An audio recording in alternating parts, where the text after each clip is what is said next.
దేవగుడి జనవరి 30వ తారీఖున ప్రేక్షకుల మధ్యకి ఇది తీర్పు కోసం రాబోతుంది. ఇది చిన్న సినిమా కాదు, ఎందుకంటే ప్రొడక్షన్ వాల్యూస్లో చాలా పెద్ద సినిమా. అందరూ ఉద్దండులైన నటీనటులు అందరూ ఉన్నారు ఈ సినిమాలో.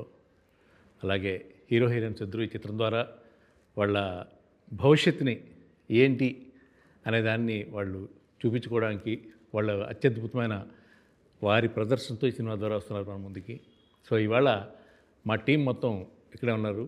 సరదాగా మా టీంని నేను ఇంటర్వ్యూ చేద్దామని, ఎందుకంటే ఈ టీంలో నేను భాగమై సినిమాలో నేను కూడా వీరారెడ్డిగా చేశాను. మా టీంని ఎందుకంటే చాలామందికి సినిమాలో నటించాను కాబట్టి నాకు చాలా విషయాలు తెలుస్తాయి. చాలా వరకు అక్కడ జరిగిన సాధక బాధకాలన్నీ వాటిని కొన్నింటిని బయటికి తీయచ్చు మనకున్న తక్కువ సమయంలో. అందుకని ఈవేళ మా వాళ్ళని నేనే ఇంటర్వ్యూ చేద్దామని సరదాగా వచ్చాను. Hello sir. నమస్తే సార్. సార్ సార్ అసలు మీరు దీని ముందు తీసింది దృశ్య కావ్యం. అసలు ఆ పేరుకి దేవగుడి అనే ఈ పోస్టర్స్కి సంబంధమే ఉండదు. అది అవుట్ అండ్ అవుట్ ఒక క్యూట్ లవ్ స్టోరీ, ఒక హారర్ బేస్డ్, ఒక కైండ్ ఆఫ్ దృశ్య కావ్యము అనే దాంట్లోనే ఒక చాలా పొయిటిక్ సెన్స్ అనేది ఉంది. ఇక దేవగుడి అనగానే ఈ దేవ ఏంటి, గుడి ఏంటి, దానిపైన కత్తి ఏంటి, దానికి ఒక జెండా, దాని కింద రక్త చుక్కలు, ఒక గ్రే కలరు వెలిసిపోయినట్టుగా ఆ టైటిల్లో ఆ పగుళ్ళు. సో ఒక సినిమా యొక్క కాన్సెప్ట్ మొత్తం టైటిల్లో చూపించారు మీరు. అసలు ఫస్ట్ మీరు టైటిల్ చూపించినప్పుడే నేను షాక్ అయ్యాను. సార్ భలే ఉంది సార్ టైటిల్ అని చెప్పి. దీని పక్కన పెడితే మీకు పిచ్చా సార్ ప్యాషన్ ఆ సినిమా అంటే? నాకు ప్యాషనే సార్, పిచ్చి ఏం కాదు. పిచ్చి కాదు సార్. మోరెవర్ మీరు యాంకరా రివ్యూవరా నాకు అర్థం కాలేదు. ఇది ఎంతగానో ఎవరు చెప్పలేదు. నేను అనుకోని డిజైనర్తో మాట్లాడాను, వెంకట్ గారితో. Exactly sir. సార్ సో మీరు అన్నవన్నీ నిజంగా గుర్తించే వాళ్ళు ఉన్నారైతే. కథ మొత్తం దేవగుడి అని టైటిల్లో కనిపించింది సార్ మొత్తం. ఎందుకంటే అందులో అన్ని రకాల మొత్తం సినిమా ఏంటంటే కరెక్ట్గా చూస్తే కనుక ఒక కొరికి వస్తుంది బేసిక్గా చూసేవాడు. ఓహో ఇది ఉండొచ్చు, ఎలిమెంట్స్ ఉండొచ్చు అని చెప్పి. ఈ కథ ఎప్పుడు పుట్టింది మీ మైండ్లో? దాదాపుగా 3 years బ్యాక్ అండి. 3 years బ్యాక్ పుట్టింది. అప్పుడే ఫ్రేమ్ చేసుకున్నాను బాగా నీట్గా. మొత్తం 20 daysలో clear, out and out, start to end వచ్చేసింది. దాని పాలిషింగ్కి మళ్ళీ నేను ఒక 5 to 6 months తీసుకొని ప్రతిదీ ఎన్హాన్స్ చేసుకుంటూ వెళ్ళాను. తర్వాత ఆ కథలో ఉన్న కంటెంట్ తగ్గ కట్అవుట్స్ కోసం ఎదగడం మొదలుపెట్టాను. సార్ అయితే రైటర్ డైరెక్టర్ అవడంలో చిన్న ఇబ్బంది ఉంటుంది సార్ ఎప్పుడైనా. ఎందుకంటే రాసిన ప్రతి సీను తన సొంత బిడ్డలాగా ఫీల్ అవుతాడు, మమకారం ఎక్కువ ఉంటుంది. సో ఎక్కడైనా ఈ సినిమాలో మీరు రాసిన ప్రతిదీ అరే ఇది తీకుండా ఉంటే బాగుండు, ఈ సీన్ ఉండాలి అని ఏమన్నా మమకారం ఫీల్ అయిన సీన్స్? లేదండి, లేదు, నాకేం ఉండదు. ఎందుకంటే బికాస్ ఆఫ్ నేను ఫస్ట్ ప్రేక్షకునిగా థింక్ చేస్తాను సార్. అంటే ఒక సైకలాజికల్ డాక్టర్ పేషెంట్ని ఎలా చూస్తాడో నేను డైరెక్టర్ పక్కన పెట్టి ఇది ఎవడో డైరెక్షన్ చేసి తీసినట్టుంది, నాకేంటి ఒక నేను నెక్స్ట్ స్టేజ్లోకి వెళ్ళి చెక్ చేసుకుంటాను. ఎంతవరకు ఎంగేజ్ అవుతున్నాడు, చెప్పింది పదే చెప్తున్నామా. ఒకసారి కెమెరా చెప్పిందంటే దెర్ ఇస్ నో డైలాగ్స్. ఒకసారి మీ ఎక్స్ప్రెషన్స్ వచ్చాయంటే బయటికి, then there is no need of the dialogue. So అంత టైట్గా చేసిన మూవీ అనమాట. సో కాబట్టి నాకు ఇక్కడ వేస్ట్ డైలాగ్ ఉన్నా కూడా ట్రిమ్మే. దాదాపుగా మా సీనియర్ ఎడిటర్ నాగిరెడ్డి గారితో చాలాసార్లు జనరల్గా ఎవరైనా డైరెక్టరు మేము తీసేస్తే వద్దంటారు, మీరే నాకు రివర్స్ తగిలారు అంటాడు ఆయన. ఎందుకంటే చాలా వరకు ట్రిమ్ చేసేసాను నేనే, చాలా వరకు. ఎందుకంటే to make it A crispiness, అది ఎక్కడ కొంచెం బోర్ అవుతాడేమో అనే విషయంలో దాదాపుగా 5 months కంటే ఎక్కువ టైం తీసుకున్నాను for editing. Looks like A trailer ఇప్పుడు అవుట్ అయింది కదా sir, it's looks like A movie is also a 1.5 hour trailer అనుకోండి, సెకండ్ హాఫ్. అంతకు మించి ఫస్ట్ హాఫ్. అదే ఇప్పుడు ట్రైలర్ చూసిన వాళ్ళందరూ ఆ ఫాస్ట్నెస్ ఎక్స్పెక్ట్ చేస్తారు సినిమాలో. అంత ఫాస్ట్ ఉందా లేదా సినిమా? ప్రతి ఫ్రేమ్ మూవీలో ఉంటుంది, ట్రైలర్లోది ప్రతిదీ ఉంటుంది. కానీ గెస్ చేయలేని విధంగా స్క్రీన్ ప్లే రన్ అవుతూ ఉంటుంది. No one can guess next ఏం జరుగుతుంది అన్నది. అలా ఎంగేజ్ అయిపోతారు. వాళ్ళకి అంత అవకాశం కూడా ఇవ్వను. Because of that much of స్పీడ్నెస్లో ఆ కథ డ్రైవ్ అవుతూ ఉంటుంది. నెక్స్ట్ ఏంటి అని ఒక ఎగ్జైట్మెంట్తోనే ఫీల్ అయ్యే జాగ్రత్తలు ఎక్కువ తీసుకున్నాను ఈ మూవీతోటి, బికాస్ ఆఫ్ దృశ్యకావ్యము ఉన్న ఎక్స్పీరియన్స్. స్క్రీన్ ప్లే ఫార్మేట్ ఎలా డిజైన్ చేసుకున్నారు మీరు యాక్చువల్గా? అంటే స్ట్రైట్ అవే ఆడియన్స్ చెప్పేద్దామన్నా, లేకపోతే ముందుకి నాన్ లీనియర్ చెప్తాం? దాదాపుగా 90% స్ట్రైట్ నేరేషనే. Okay. Just little bit pre climax and climax little bit was the వెనక ముందు నడుస్తుంది. సో ఆడియన్స్ బ్రెయిన్కి ఏం పరీక్ష పెట్టట్లేదు. లేదు, అరటిపండు కానీ వెరీ ఎమోషనల్, అంటే హార్ట్ టచింగ్ ఎలిమెంట్స్ ప్రీ క్లైమాక్స్లో పరాకాష్ట. అక్కడి నుంచి మొదలవుతాయి, బిగినింగ్ నుంచే. లాస్ట్ ఎపిసోడ్ ముఖ్యంగా మీరు చేసింది సార్, నాకు షూట్లోనే ఏడుపు వచ్చింది. సార్ అది చేయడం కష్టం యాజ్ ఆర్టిస్ట్గా. మీరు ఎంత కనెక్ట్ అయితే చేయగలుగుతారు అంటే, బహుశా కోర్స్ ఇది యాజ్ ఏ ఫ్యాక్షన్ లీడర్గా చాలా కష్టమేమో అనుకుంటారు, కానీ మీరు దాన్ని అవలీలుగా చేశారు. కానీ ఆ లాస్ట్ హృదయాలు కదిలిచ్చేస్తాయి. సో మీరు కూడా ఎగ్జైట్ అవుతారు, మీకు కూడా చూపించలేదు. నాకు తెలియదు కదా సార్, నేను చూడలేదు. నేను డబ్బింగ్లో చూస్తే మీకు అర్థమవుతుంది. బహుశా మీరు కూడా ఏడుస్తారేమో తెలియదు. మళ్ళీ అక్కడ 3 కథలు జరుగుతుంటాయి, 3 జరుగుతుంటాయి. ఈ మూడింటిని ఎలా ఈయన లింక్అప్ చేశారనేది నాకు క్వశ్చన్. సినిమా నేను చూడలేదు, అందుకని అడుగుతున్నాను. నేను ముఖ్యంగా ఎక్కువగా టఫ్ ఫీల్ అయింది ఎడిటింగ్లో అక్కడే. అయితే ఆల్రెడీ స్క్రిప్ట్లో లాక్ అయిపోయింది. ఓకే. సో లాక్ అయిపోయిన దాన్ని రకరకాలుగా థింక్ చేశాను, ఇంకా బెటర్ ఏమైనా చేయొచ్చా అని. అది వర్డ్స్లో లాక్ అయింది, ఇక్కడ విజువల్గా లాక్ అయింది విత్ పిక్చరైజేషన్. సో ఇంకా బ్యూటిఫుల్గా ఎన్హాన్స్ అయింది. సో అది టైం మర్చిపోతారండి మొత్తం మూవీలో టైం. ఎందుకంటే సినిమాకి అది ఇంపార్టెంట్ కదా సార్, ఆ climax very very important. Connect అయ్యగలిగితే అసలు ఊహకు మించి వచ్చింది. అవును. ఎందుకంటే నాకు మీరు షూట్లో నేను అబ్జర్వేషన్ ఏంటంటే ఎవ్రీ డీటెయిలింగ్ మీది, ప్రతిదీ డీటెయిలింగ్ అన్నీ. ఇప్పుడు కొన్ని సీక్వెన్సెస్ మనకు చెప్పకూడదు, ఎవ్రీథింగ్ సాంప్రదాయబద్ధంగా అక్కడ ఏం జరుగుద్ది అనేది అన్నీ క్లియర్గా తీశారు. కొన్ని జాతరలు కానీ, కొన్ని సీన్స్, ఇంపార్టెంట్ సీన్స్ కానీ తీశారు.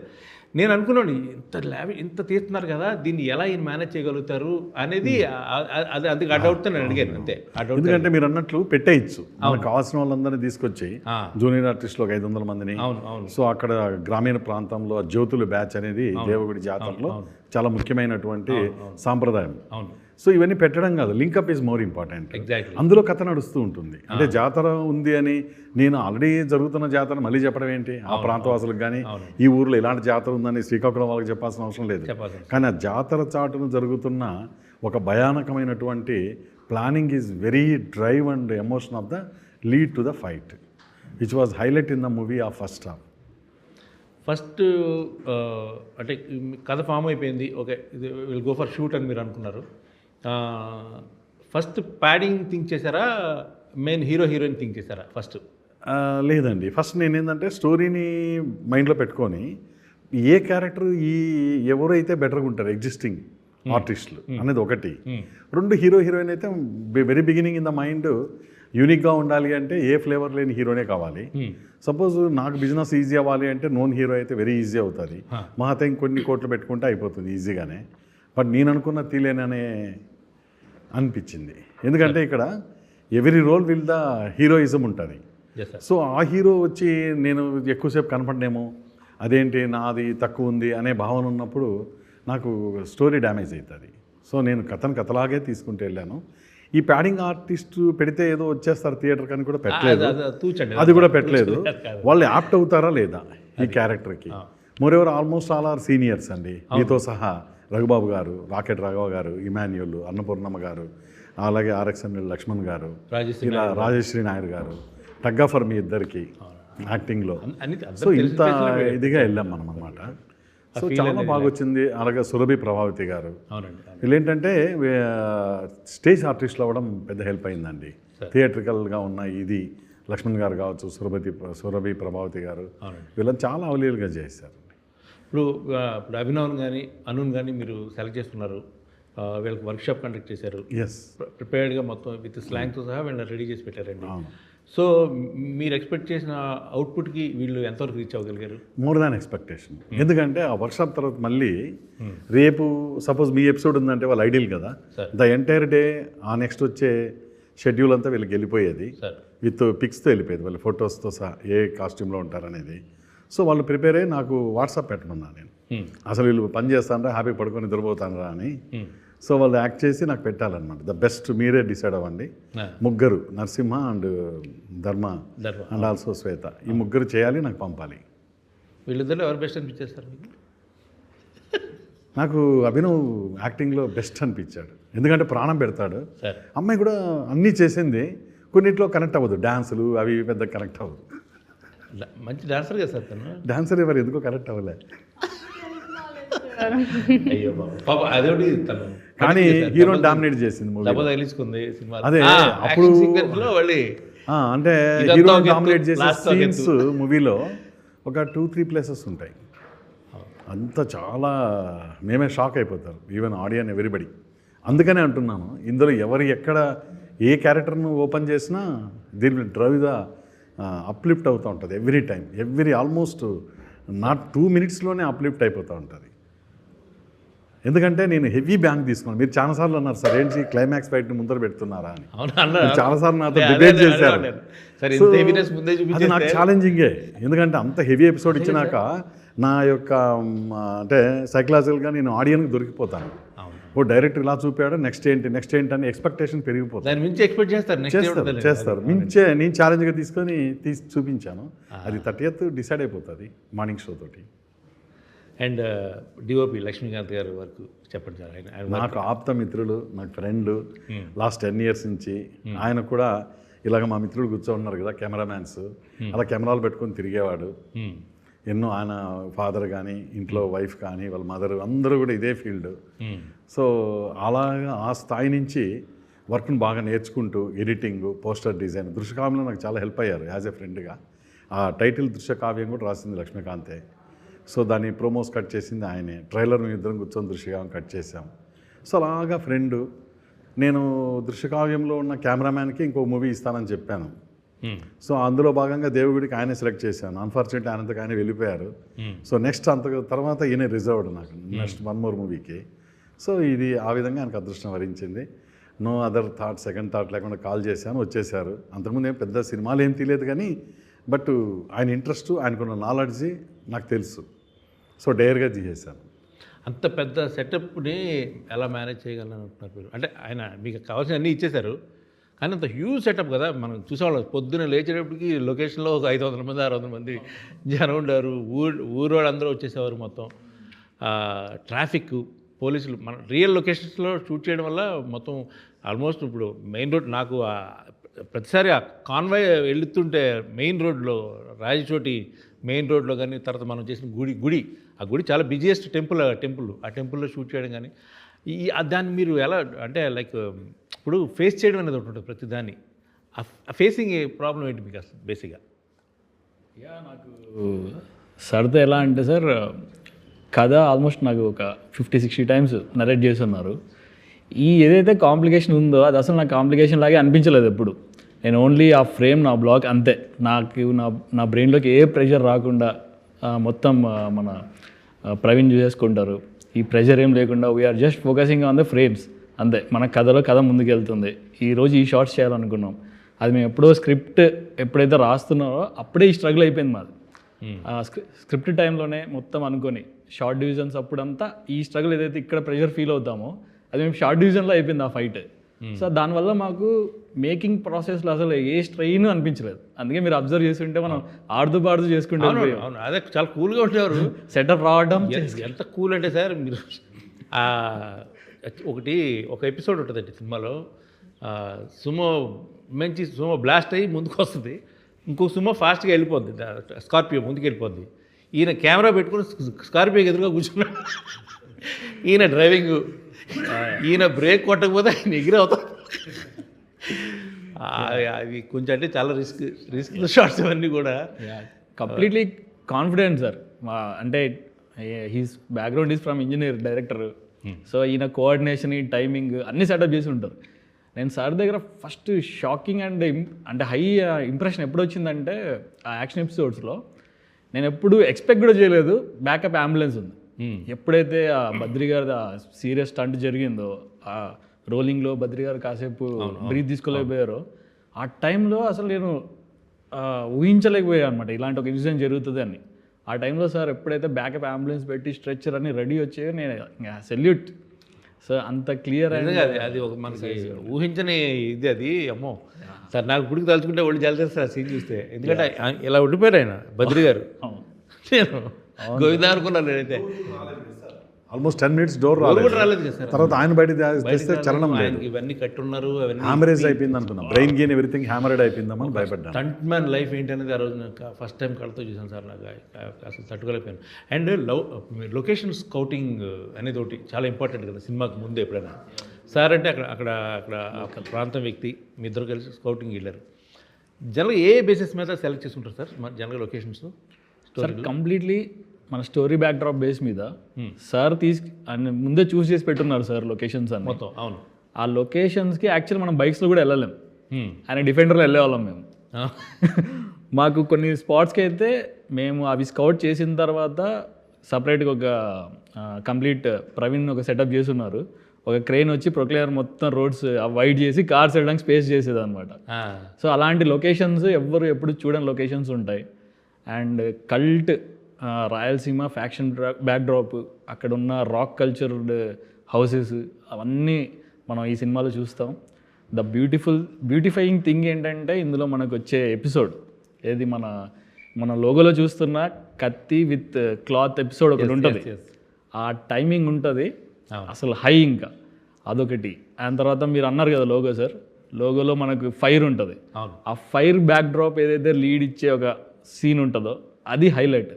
అండ్ ఈ రాక్ కల్చర్ నా బ్రెయిన్లో ఎలా ఉందంటే కంప్లీట్ రాయలసీమ కల్ట్ సినిమా ఎలా ఉంటుందో మన లోగో అలా ఉంది.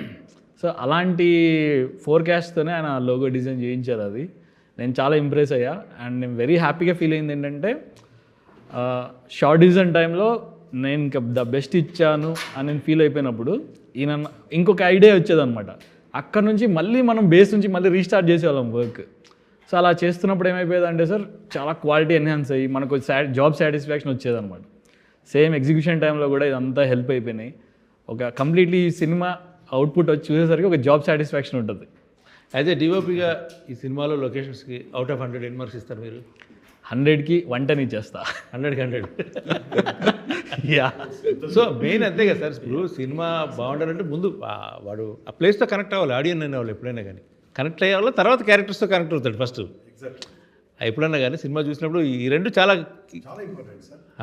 ఒకటి కెమెరా చెప్తుంటుంది, ఇంకోటి ఆర్టిస్ట్ చెప్తూ ఉంటాడు. అవును, ఒకటేమో దృశ్యం, అవునండి, ఇంకోటేమో శ్రవణం. ఎగ్జాక్ట్లీ అంతే. అవును, దృశ్యము శబ్దం రెండు అంతే కదా సార్. అదే దృశ్యం సామెత కూడా దాని మీద ప్రోవర్బ్ కూడా, దృశ్యాన్ని శబ్దం డామినేట్ చేస్తేనే ఒకటి ఉంటుంది. మళ్ళీ తర్వాత ఏది బ్యాక్గ్రౌండ్ స్కోరు, ఇది డాల్బీ, ఈ సెటప్ అంతా ఇవి చాలా ఇంపార్టెంట్, చాలా ఇంపార్టెంట్ ఇవన్నీ దేనికదే. మిక్సింగ్ కానివ్వండి, అంతే కదా సార్, ఇరిటేట్ అవ్వద్దు ఎక్కడ. ఎగ్జాక్ట్లీ. సో బ్యాక్గ్రౌండ్లో ఉన్న కథ చెప్పాలి కానీ మ్యూజిక్ ఎప్పుడైనా సరే ఫోర్గ్రౌండ్లో దాన్ని డామినేట్ చేయకూడదు. అదో ఇట్స్ క్యారెక్టర్ అంతే. మ్యూజిక్ అనేది పాత్ర సినిమాలో, ఆ క్యారెక్టర్స్ ఎలా ఉన్నాయి అంతే, వాళ్ళని వాళ్ళని ఎన్హాన్స్ చేయడానికి ఏం కావాలో అది ఇవ్వాలి. కానీ ఎగ్జాక్ట్లీ అండ్ దట్ ఈస్ నేనే కనపడాలని ముందుకు వస్తే డెఫినెట్గా స్పాయిల్ అవుతుంది సార్. అందుకే దాన్ని బ్యాక్గ్రౌండ్ స్కోర్ అన్నారు, not in the foreground score, front ground score, only background. అవి ఏంటవి 30వ తారీఖు ఒక పరీక్షను ఎదుర్కోబోతున్నావు, మానసిక పరిస్థితి ఎలా అని చెప్పి నాకు సరదాగా. మొదటి సినిమా హీరోగా తెలుగు తెర ముందుకు రాబోతున్నావు అంటే నువ్వు ఒక ఎగ్జామ్కి అయిపోయింది, రిజల్ట్స్ కోసం వస్తున్నప్పుడు. సో నేను నీ మానసిక పరిస్థితి ఎలా ఉంది ప్రస్తుతం ప్రజెంట్? రాబోయే 48 గంటల్లో ఫోర్కాస్ట్ ఏంటి? ఏమో సార్, నేచర్ సపోర్ట్ ఉంది. సో మొన్న మా అమ్మ నాన్న బ్లెస్సింగ్స్ కూడా వచ్చాయి, వాళ్ళు చాలా బ్లెస్ చేశారు. దేవుడు, నేచరు ఇవన్నీ మన సైడ్ ఉన్నాయి. సో డెఫినెట్లీ హిట్ కొట్టబోతున్నాం అన్నది అయితే స్ట్రాంగ్ ఫీలింగ్ ఉంది. దాంతోపాటు సార్ ఇంత పని చేస్తూ, ఇంత వర్క్ చేస్తూ, మమ్మల్ని ఫోర్గ్రౌండ్లో పెట్టి బ్యాక్గ్రౌండ్లో ఇంత థియేటర్లన్నీ హ్యాండిల్ చేస్తూ, నాలాంటి కొత్త యాక్టర్లకు ఛాన్స్ ఇచ్చి, నేను ఎవరో తెలియదు, సో నాకు ఈ ఆపర్చునిటీ ఇచ్చి పోస్టర్లో పెట్టి థియేటర్లో ఇప్పుడు తీసుకెళ్ళడం అనేది, సో సార్కు ఉండే మంచి ధర్మం వైపు ఉండే ఏదైతే నేచర్ ఉందో, మన టీం వాళ్ళందరూ కూడా అలానే పనిచేసి, మీరు కూడా ఇప్పుడు వచ్చి నేను ఎవరో తెలియదు కొత్త యాక్టర్ని, మీరు వచ్చి నన్ను ఇంటర్వ్యూ చేస్తున్నారు, మన టీంని ఇంటర్వ్యూ చేస్తున్నారు. Really thank you sir. ఎందుకంటే చాలామంది ఒక ఇంటర్వ్యూ చేయాలన్నా సరే ఏదేదో చెప్తూ ఉంటారు, ఎవరు హీరో ఎవరు ఏంటి ఇదంతా అడుగుతూ ఉంటారు. సో ఏమో ఇవన్నీ చూసినప్పుడు ఒకటే అనిపించింది, మన సైడ్ నేచర్ రోజు వస్తుంది బాబీ, ఒక రోజు వస్తుంది ఎగ్దిన్ అయ్యాగా అందరికి సమాధానం చెప్పే రోజు వస్తుంది. ఇవన్నీ వెరీ కామన్ అవి. ఇవన్నీ చాలామంది పెద్ద పెద్ద సూపర్ స్టార్స్ కూడా అమితాబ్ బచ్చన్ గారిని నీ వాయిస్ డబ్బింగ్ పనికిరాదు పోతలు పడ్డారంట తెలుసా? అమితాబ్ బచ్చన్ గారిని నీ వాయిస్ డబ్బింగ్ పనికిరాదు పక్కన పెట్టారు. జగపతి బాబు గారికి వెరీ బిగినింగ్ సార్, వేరే బాలు గారు, రతన్ కుమార్ గారు, నేను కూడా సినిమాలో డబ్బింగ్ చెప్పాను. సో గాయం దగ్గర నుంచి ఆర్జీవి గారు లేదు నీ వాయిస్ బ్యాడ్ వాయిస్ అంటే ఎవరు చెప్పాడో చెప్పి దగ్గర నుంచి చెప్పించారు. అప్పటి నుంచి జగపతి బాబు గారికి ప్లస్ పాయింట్ ఏంటంటే వాయిస్ మెయిన్. ఫస్ట్ కొంత తిప్పారంటే దమ్మంటది. సార్ ఎప్పుడైనా యాక్టర్కు అదే చెప్పాను అనూకు. సార్ సార్ కొంతమంది అలా అంటున్నారు కదా, నా కోసం మీరు ఏమైనా కాంప్రమైజ్ అయ్యి చేస్తున్నారంటే లేదు, నీకు బిగినింగ్ తీసుకునేటప్పుడే నీ వాయిస్ నాకు మైండ్లో ఉంది. ఎప్పుడైతే బాడీ లాంగ్వేజ్ ఎవరు చెప్తే వాళ్ళకే పర్ఫెక్షన్ ఉంటుంది సార్, ఆ ఫీల్ వస్తుంది. కరెక్ట్ అండి. ఎవరిదో బాడీకి వెళ్ళి ఎవరిదో వాయిస్ ఇవ్వడం వల్ల అంత ఫీల్ అయి చెప్తే పోతుంది. అవును, అందులో రొటీన్ వాయిసెస్ ఉంటాయి. మన సీనియర్ తీసుకొస్తే పక్కన సీరియల్ అదే వాయిస్ ఉంటుంది. టీవీ సీరియల్లో, వెబ్ సిరీస్లో people will connect in the movies. అవును అవును అవును. సో ఎప్పుడైనా ఆర్టిస్ట్ డబ్బింగ్ చెప్పడమే వాళ్ళకి asset. Correct. More ever audience feel అవుతారు. ఫీల్ అవుతారు. సో నేను ఆ కండిషన్ పెట్టుకున్నాను సార్, అభినవ్ అయినా ఈయనైనా నరసింహ అయినా వాళ్ళ వాయిస్ చెప్పాలి. ఇది పనికొస్తుందా లేదనే సెలక్షన్లో కూడా ఒక యాంగిల్లో థింక్ చేశాను. కానీ మ్యాక్సిమము ఈయన చాలా ఇబ్బంది పడ్డాడు అనుభవం లేక. సార్ సో జితేంద్ర గారని సౌండ్ ఇంజనీరు చాలా నీట్గా ఎక్స్ప్లెయిన్ చేసి నంబర్ ఆఫ్ టేక్స్ తీసుకొని మోల్డ్ చేశాడు. అలాగే ప్లస్ ఈ అమ్మాయిది అయితే చాలాసార్లు చాలామంది తీసేస్తే బెటర్ ఏమో, లేయట్లేదు అని చాలా అన్నారు. ఈవెన్ టెక్నీషియన్స్ కూడా లేదు లేదు ఆమె లేవడానికి ఎంతైనా ఇంట్రెస్ట్ ఉంది చేయటానికి. సో వాయిస్ పర్ఫెక్షన్ వస్తుంది, వన్ డేలో no one can learn anything అని నేను స్ట్రాంగ్గా కూర్చున్నాను. అదరగొట్టింది సార్, దాంట్లో తిరుగులేదు. నేను ఫస్ట్ షూటింగ్ అప్పుడు అన్నాను సార్తో, సార్ ఇక్కడ నేను చిన్న చిన్న మిస్టేక్లు చేసిన డైలాగ్లో, పక్కన ఉంటారు కాబట్టి మీరు ఏం చెప్తే చెప్పేస్తా. అది అప్పచెప్పేది మాస్టర్ చెప్పింది ఇక్కడ అప్పచెప్తాను కదా, అలాగే అప్పచెప్పా. అంత ఈజీగా అయిపోయింది, అంటే కేక్ వాక్ అయిపోయింది. అంటే ఆయనకు అది తెలిసి ఉండడం వల్ల, ఆయన ప్రాంతం వ్యక్తి అవ్వడం వల్ల, బేసిక్గా మనందరికీ తెలియని ఒక ఆర్టిస్ట్ ఆయనలో ఉండడం వల్ల, అది కూడా ఒక యాక్టర్ ఉన్నారు ఆయనలో. నా డౌట్ ఖచ్చితంగా ఆయన సినిమా ఇండస్ట్రీ ఫస్ట్ యాక్టర్ అవుదాని వచ్చి ఉంటారు. మీరు అన్నారు సార్. అస్సలు లేదు సార్, అస్సలు లేదు. యాజ్ అ డైరెక్టర్గా ఆ క్యారెక్టర్ని ఊహించుకున్నట్టు మనకు తెలియకుండా వస్తుందండి. అలా వచ్చినవే అయి ఉండదు తప్ప. కానీ ఒక డైరెక్టర్లో యాక్టర్ ఉండడం చాలా ప్లస్ పాయింట్ ఉండాలి కూడా, ఎందుకంటే ఉండాలి కూడా సార్. అంటే ఎలా చేయాలో చెప్పం కానీ ఆ ఫీల్ ఒకటి చెప్పగలం. మీకు ఒక ఇది ఉంటుంది స్టైల్, మీ స్టైల్లో మీరే చెప్తారు, కానీ నేను ఫీల్ మాత్రమే మీకు చెప్తాను. నేను ఊగినట్టు ఊగమని ఎప్పుడు చెప్పను, ఎందుకంటే అది డేంజర్ కూడా. అండ్ ఇచ్చేటప్పుడు నా తరహాలో చెప్తాను, దాన్ని మోల్డ్ చేసేదంటే మీరు experts because of the actors. And artist performance కూడా జడ్జ్ చేయడం కూడా అది కాదు, అది కదా సార్ మెయిన్ డైరెక్టర్కి కావాల్సిన మెయిన్ క్వాలిటీ అదే. ఆర్టిస్ట్ పర్ఫార్మెన్స్ కరెక్ట్, తప్పు ఎక్కడ చేశాడు, ఎక్కడ తీసేయాలి, ఎక్కడ నరికి, అదే కావాల్సింది దర్శకుడికి. అందుకే డైరెక్టర్ అంటారు, కెప్టెన్ ఆఫ్ ది షిప్ అంటారు బేసిక్గా. సో ఇంకా ఏంటి ఇప్పుడు అంటే లైక్ ఎంత హోప్ఫుల్గా ఉన్నావు చెప్పండి సినిమా మీద? సినిమా చేసేటప్పటి నుంచి, ఒక ఛాన్స్ వచ్చినప్పటి నుంచి ఇప్పటి వరకు కూడా సార్, అంటే ఇదే లైఫ్ అండ్ డెత్ అన్నట్టు చేస్తున్నాం. ఎందుకంటే మీరు యాక్టరే, మీరు చూస్తున్నారు, అంటే ఇండస్ట్రీలో మ్యూజిక్ దగ్గర నుంచి యాంకరింగ్ చేస్తూ ఇందాక చెప్పారు, మీరు ఎంతోమందిని చూసారు కదా, కొత్త వాళ్ళు ఎంతోమంది వస్తున్నారు, చేస్తున్నారు, వెళ్తున్నారు.